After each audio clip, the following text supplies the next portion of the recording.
আসসালামুয়ালাইকুম প্রিয় দর্শক, আশা করছি সবাই অনেক ভালো আছেন। আজকের ভিডিওটা খুবই ইন্টারেস্টিং ভিডিও। আজকের ভিডিওতে আমি আপনাদেরকে দেখাবো যারা আপনাদেরকে লাইক কমেন্ট করে না তাদেরকে কীভাবে খুঁজে বের করে আনফ্রেন্ড করবেন এবং নতুন নতুন ফ্রেন্ড অ্যাড করে আইডিতে হাজার হাজার লাইক নিয়ে নেবেন।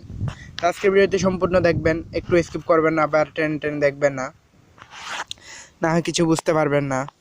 ভিডিওটি শুরু করার আগে বন্ধুরা যে কথাটা না বললে নয়, আপনি যদি আমার চ্যানেলে নতুন দর্শক হয়ে থাকেন অবশ্যই চ্যানেলটি সাবস্ক্রাইব করে দেবেন এবং পাশে থাকা বেল আইকনটি অল সিলেক্ট করে দেবেন যাতে আমার ভিডিও নোটিফিকেশন সবার আগে আপনার কাছে পৌঁছে যায়। তো চলুন আবার গুরুত্বপূর্ণ ভিডিওটি শুরু করা যাক। ফার্স্ট অফ অল আমরা যে কাজটি করবো সেটা হচ্ছে আমরা ফেসবুক অফিসিয়ালি চলে যাবো। লাইটে কাজটি করবেন না, লাইটে অনেক সময় নিতে পারে সেজন্য। তো আমরা ফেসবুকে চলে যাচ্ছি। এখান থেকে আপনার প্রোফাইলে যে অপশনটা দেখতে পাচ্ছেন আপনার প্রোফাইলে ঢুকবেন। প্রোফাইল ঢোকার পরে একটু নিচে আসবেন। নিচে আসলে দেখতে পাচ্ছেন এখানে ফ্রেন্ডের সঙ্গে দেখা যাচ্ছে, আর এখানে দেখতে পাচ্ছেন একটা ফাইন ফ্রেন্ড নামে একটা অপশন আছে, ফাইন ফ্রেন্ডে ক্লিক করবেন।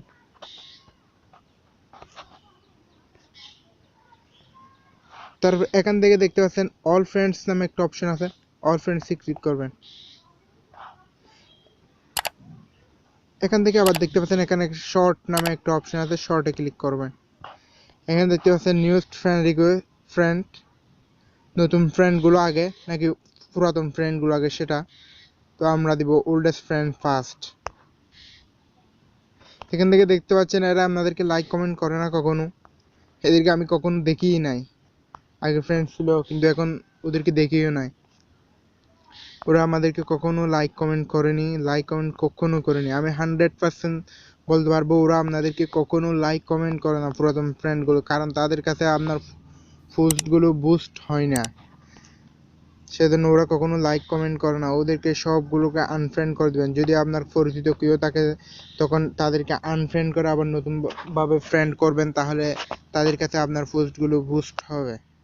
এখানে আনফ্রেন্ড করার জন্য এখানে থ্রি ডট অপশন দেখতে পাচ্ছেন, থ্রি ডট অপশনে চলে গিয়ে এখানে দেখতে পাচ্ছেন থ্রি ডট অপশনে চলে গিয়ে আনফ্রেন্ড দেখতে পাচ্ছেন, এখানে আনফ্রেন্ড পবিত্র, এখানে ক্লিক করবেন।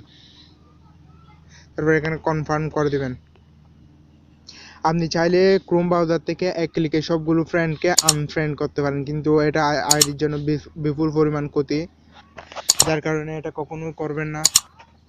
আইডির বিপুল পরিমাণে ক্ষতি, এটা আইডি ডিসেবল হওয়ার সম্ভাবনা শতকরা 70%-এর উপরে থাকে। সেজন্য এখান থেকে আপনি আস্তে আস্তে কাজটি করবেন, বেশিক্ষণ সময় লাগবে না আপনার করতে।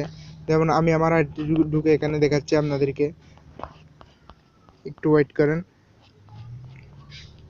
এখানে দেখতে পাচ্ছেন একদিন আগের একটি প্রোফাইলে 122 লাইক আছে আমার।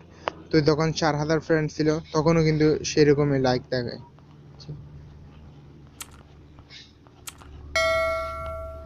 যখন 4000 ফ্রেন্ড ছিল আগস্টের 31 তারিখ তখনও কিন্তু 1034টা লাইক মাত্র।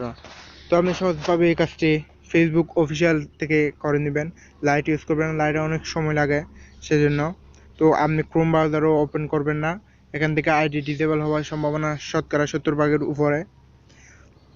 আপনি অফিসিয়াল ফেসবুক থেকে এই কাজটি করবেন। যদি ভিডিওটি আপনার ভালো লাগে অবশ্যই চ্যানেলটি সাবস্ক্রাইব করে দেবেন, পাশে থাকা বেল আইকনটি অল সিলেক্ট করে দেবেন যাতে পরবর্তী ভিডিওর নোটিফিকেশন সবার আগে আপনার কাছে পৌঁছে যায়। এতক্ষণ সাথে থাকার জন্য আপনাকে অসংখ্য